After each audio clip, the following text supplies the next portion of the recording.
Coucou tout le monde, j'espère que vous allez bien. Je vous retrouve aujourd'hui en vidéo pour un nouveau point lecture et je vais vous présenter 2 romans et un album jeunesse. Donc on commence tout de suite avec Saving Paradise, le tome 2 au prix du monde de Liz Steven, publié chez Castlemore, que j'ai lu en lecture commune avec Justine de Lire une Passion. Donc je vous laisserai le lien de son blog, de sa chaîne et de sa chronique en barre d'infos. Donc dans ce tome on retrouve nos héros, donc Faustine, Nato, Michel, Chevalier et toute la clique, suite aux événements qui ont clôturé le premier tome. J'ai beaucoup aimé cette suite. Je vais pas pouvoir rentrer vraiment dans les détails, mais tout s'enchaîne, tout s'accélère, il est beaucoup plus sombre que le premier tome. Alors déjà que le premier tome, je l'avais trouvé particulièrement sombre pour de la jeunesse, mais celui-ci l'est beaucoup plus. Je tiens quand même juste à prévenir que si vous n'aimez pas trop, si vous avez l'estomac un peu sensible, évitez de le lire juste après ou juste avant manger. C'est un conseil. Parce qu'il y a une scène qui m'a particulièrement un peu écœurée aux alentours du repas, donc c'est pas vraiment le meilleur moment pour le lire. J'ai vraiment aimé les idées de Liz Steven. Elle n'a pas cédé à la facilité, nos héros prennent cher dans ce tome. Il y a des autres choses qui se sont passées que j'avais pas spécialement vu venir, donc je me suis retrouvée la bouche grande ouverte comme une imbécile. Il est vraiment très addictif, encore plus que le premier, je l'ai trouvé même un chouïa au-dessus du premier. Et c'est une saga qu'en 2 tomes, donc c'est vite lu, c'est vraiment une histoire, ça mélange de jeunesse, de thriller, de fantastique, et il y a une petite romance dans l'histoire. Attention, elle ne prend absolument pas le dessus sur l'intrigue principale, c'est ça qui est bien aussi, c'est qu'on a une romance, mais en toile de fond en fait, elle n'impacte pas sur l'intrigue en elle-même, et j'ai beaucoup aimé. Quand on commence la lecture de cette série et de ce 2e tome également, on a bien du mal à s'arrêter, à faire des pauses dedans parce qu'on a envie de savoir ce qui se passe. En plus j'ai été assez frustrée parce que on l'a lu à un moment donné où en fait on avait prévu la LC et à ce moment ma chérie elle a eu la bonne idée de bouger les meubles des différentes pièces de l'appart. Et j'ai passé une semaine à faire du tri, à ranger, à remettre en place, à jeter. Et du coup j'avais pas le temps de me plonger dedans comme je l'aurais voulu parce que je pense que si ça avait été le cas, en 24 heures, il aurait été torché, hein, comme le premier tome qu'on avait lu d'ailleurs avec Justine également. Donc je vous laisserai également nos liens des chroniques du premier tome, comme ça si vous voulez avoir une idée de ce qui se passe. Par contre, si vous n'avez pas lu le premier tome, je vous déconseille de lire nos chroniques du 2e. On a essayé de ne pas mettre de spoiler, mais c'est difficile de parler d'un tome 2 sans dire quelques petites choses qui se sont passées dans le premier tome. Mais c'est vraiment une histoire originale, c'est un univers qui est quand même assez complet. Les personnages, on sent qu'ils sont travaillés, et la plume de Liz est toujours aussi plaisante à lire. Elle est vraiment prenante. Je vous dis, on a beaucoup de mal à lâcher le livre. Et franchement, je ne peux que vous recommander cette duologie qui est vraiment excellente. Voilà. J'en ai pris plein les yeux. Elle a fait battre mon cœur bien comme il fallait. Elle m'a donné des sueurs froides, l'auteur. Avec certains passages dont je me serais bien passée. J'en ai d'ailleurs cauchemardé la nuit qui a suivi, donc voilà, puisque le problème c'est qu'en ce moment, tout ce que je fais dans la journée, tout ce que je vais lire ou voir ressurgissent dans mes rêves, donc comment vous dire que là j'ai été servie quoi. Et d'ailleurs Lise, tu sais que je te remercie pas pour ça. Donc voilà, mais si vous voulez quelque chose de différent, de jeunesse, sans être, on va dire, cucul à praline, franchement sautez le pas et découvrez cette série qui est vraiment géniale, il n'y a pas d'autre mot. Je suis pas sûre qu'il tienne, je vais le poser ailleurs parce que il a déjà pris cher ce livre. Ça a déjà été la croix et la bannière pour le recevoir et le lire, donc on va éviter de le péter. Ensuite j'ai lu N'oublie pas que tu m'aimes le tome 1, pardon, Love and Dream de Elisa Avrin, je vais y arriver, en auto-édition. Donc l'auteur m'avait proposé gentiment de m'envoyer son tome 1 et son tome 2. C'est une série de romances young adulte en 4 tomes. Les 2 sont déjà parus et j'ai donc les 2 dans ma... Bah non, plus dans ma palle. Il me reste le 2 dans ma palle. Je vais y arriver. Ça va être compliqué ce point lecture. Dans ce livre, on va suivre la rencontre de Ali et Dylan, donc deux jeunes lycéens. Donc Ali, elle a quand même un groupe d'amis assez important autour d'elle.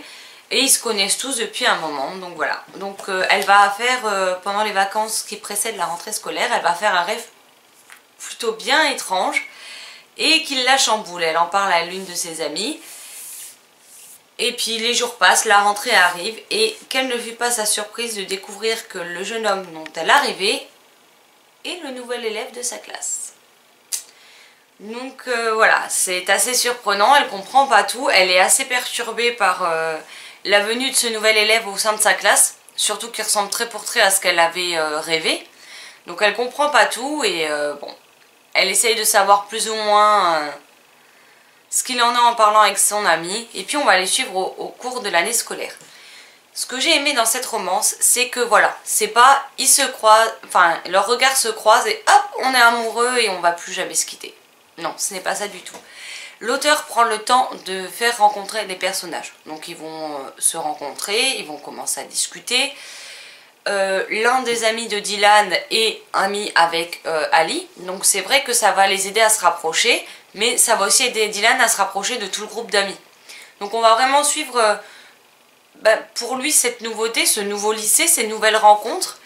Pour Ali, on va la suivre et on va la découvrir un peu plus profondément.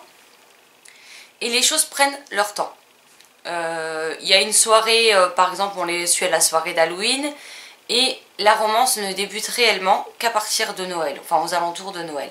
Donc pour vous dire, ça fait quand même 3 mois, 4 mois, 3-4 mois avant qu'il se passe quelque chose de concret entre eux. Et ça, c'est quelque chose que j'ai beaucoup aimé. L'histoire d'amour en elle-même ne révolutionne pas le genre de la romance young adulte. Néanmoins, j'ai trouvé ce premier tome assez intéressant, avec la police d'écriture et le format très aéré. Sans compter les nombreux dialogues, ça permet une lecture vraiment, vraiment fluide. Fluide. Oui, d'accord, maintenant je vais avoir des nouveaux mots. La lecture est vraiment fluide. Elle est, et puis on enchaîne les pages en fait parce qu'on a envie de savoir qu'est-ce qui va se passer. Après, chaque personnage a un caractère bien à lui. Voilà, super, le téléphone qui sonne en plein point lecture. Je reviens. Bon, désolée pour cette intrusion téléphonique de ma chérie, mais elle devait aller faire un inventaire pour son travail. Du coup, elle était beaucoup plus près de la maison que d'habitude. Et elle vient de m'appeler pour m'annoncer qu'elle a fini sa journée. Il est 13h01, tout va bien, quoi. Et donc, elle voulait savoir si je voulais qu'elle passe au fast-food avant de rentrer, parce que madame n'a aucune envie de cuisiner et que moi, je n'aime pas faire à manger, donc voilà. Donc, je sais plus ce que j'étais en train de dire, donc ça, c'est parfait, par contre. Donc, on va reprendre et essayer de se concentrer. Les personnages ont tous une personnalité bien différente. On a Ali qui est plutôt quelqu'un de sage, plutôt quelqu'un de réservé, de gentil. On a une de ses amies qui est un peu plus frivole en amour, on va dire ça comme ça. On a aussi le frère de Allison, donc avec qui elle entretient une relation vraiment belle. C'est rarement le cas à l'adolescence de s'entendre aussi bien entre frères et sœurs, donc j'ai beaucoup aimé cette relation qu'ils ont entre eux. On a le meilleur ami de Dylan, enfin on a plein de personnages qu'on rencontre, qu'on apprend à découvrir au final, un peu plus en profondeur. Et j'ai vraiment beaucoup aimé les aspects de chacun. Après on a aussi Jack qui m'a particulièrement touchée parce que il est amoureux d'une des filles du groupe et celle-ci le voit que comme un frère en fait. Donc c'est vrai que c'est pas forcément toujours facile pour lui. On a Lily et sa petite sœur qui est très attachante et les filles sont assez drôles dans ce roman, donc c'est ça que j'aime bien. Après franchement j'ai beaucoup aimé les personnages, j'ai bien aimé la romance qui s'installe. Après la seule chose c'est que je n'avais pas vu venir la fin. En fait je l'ai compris au moment où on y arrivait quoi. Et je m'attendais pas à ce que Ali prenne une décision aussi radicale. En plus on peut pas dire que l'auteur fait preuve de gentillesse avec son lecteur parce que la fin est encore une fois bien sadique. Hein. Quand je dis que nos auteurs francophones n'ont rien à envier aux auteurs américaines ou anglaises, c'est pas pour rien. Hein. Donc Elisa, si vous passez par là, je vous dis pas merci pour cette fin, surtout que je ne peux pas lire le tome 2 tout de suite. Il va falloir que j'attende janvier. Donc maintenant je reste avec mes questions en tête. On se doute un petit peu comment les choses vont se passer vu qu'il y a 4 tomes, mais bon, on n'est jamais à l'abri de rien, donc je préfère ne pas vendre la peau de l'ours avant de l'avoir tué. Mais voilà, c'est vraiment une écriture légère, une écriture fluide, une jolie histoire d'amour entre adolescents, une fin que je n'avais pas spécialement vu venir. Il y a beaucoup de mystères aussi autour des actions de Dylan vers la fin du roman. Je comprends pas tout à fait qu'est-ce qui se trame, mais j'ai hâte d'en découvrir plus. En tout cas, je lirai le tome 2 avec grand plaisir. Donc si vous voulez une romance adolescente qui se lit vite, qui se lit bien et qui est plutôt agréable à lire avec des personnages intéressants à suivre, je peux vous le conseiller volontiers. Donc il est disponible sur le site lulu.com. Donc je vais essayer de vous mettre le lien en barre d'infos si jamais ça vous intéresse ou que vous voulez voir le résumé. Et ma chronique arrivera dans la journée sur le blog, donc n'hésitez pas à aller jeter un coup d'œil puisqu'au moment où je vous mettrai la vidéo, la chronique écrite ne sera pas encore publiée, donc je ne peux pas vous mettre le lien immédiatement. Donc voilà. Et on termine cette vidéo avec Joyeux Noël Splat de Robs Cotton, publié chez Nathan. Donc c'est un album. Donc j'aime beaucoup la couverture très festive. Et puis j'adore parce que le petit chat, le gros chat a un petit bonnet de Père Noël sur la tête. Donc dans ce livre on va suivre, dans cet album on va suivre Splat. Je sais pas comment le tenir vu le format assez large qu'il a. Je vais essayer de pas me le foutre dans la tête, ce serait pas mal. Donc on va suivre donc Splat, ce gros chat noir, qui fait sa lettre au Père Noël. Donc on rencontre Splat, ce chat noir, qui est en train de rédiger sa lettre au Père Noël. Il lui demande un très gros cadeau, sans en préciser davantage.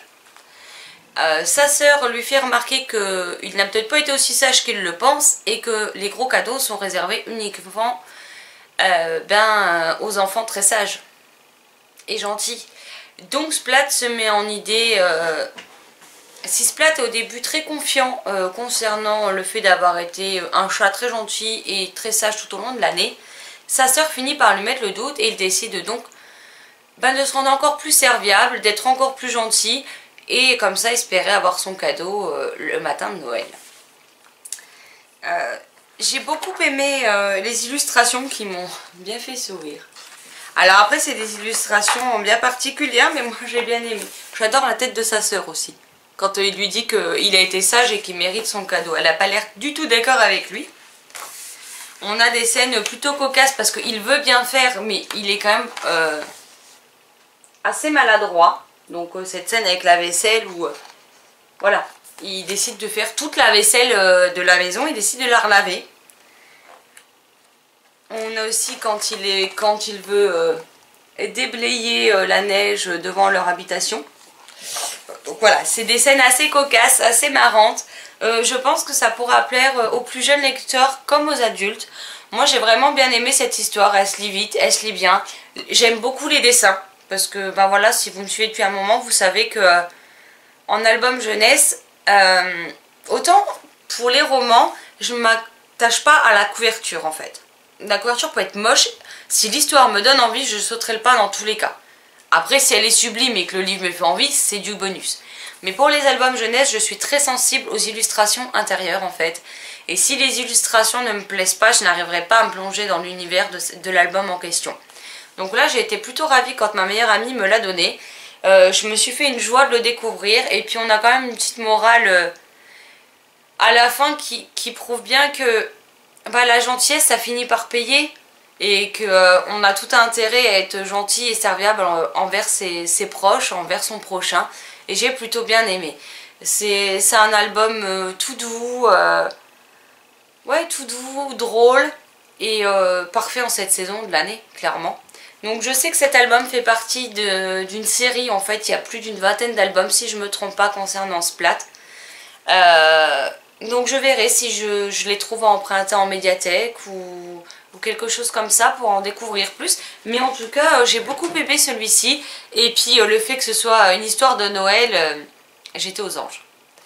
Mais voilà, si vous cherchez un album à lire, en plus il y a du texte mais il n'y a pas non plus énormément de texte. Ce qui fait que vous pouvez vraiment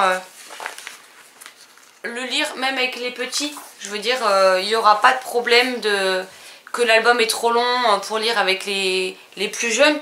Donc je pense que c'est largement un ouvrage qu'on peut lire avec eux à partir de 3-4 ans. Quand ils sont plus grands, on peut peut-être les laisser le découvrir tout seul. Et puis même en tant qu'adulte, ça a été un plaisir de le découvrir.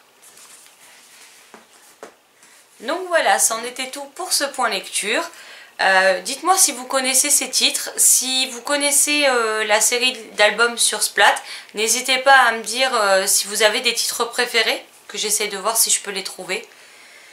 N'hésitez pas à me dire aussi si vous les avez lus, ce que vous en avez pensé, ou si je vous ai donné envie de les découvrir. En attendant, moi je vous souhaite une excellente journée, de très belles lectures, et je vous dis à très vite dans une prochaine vidéo. Bye bye.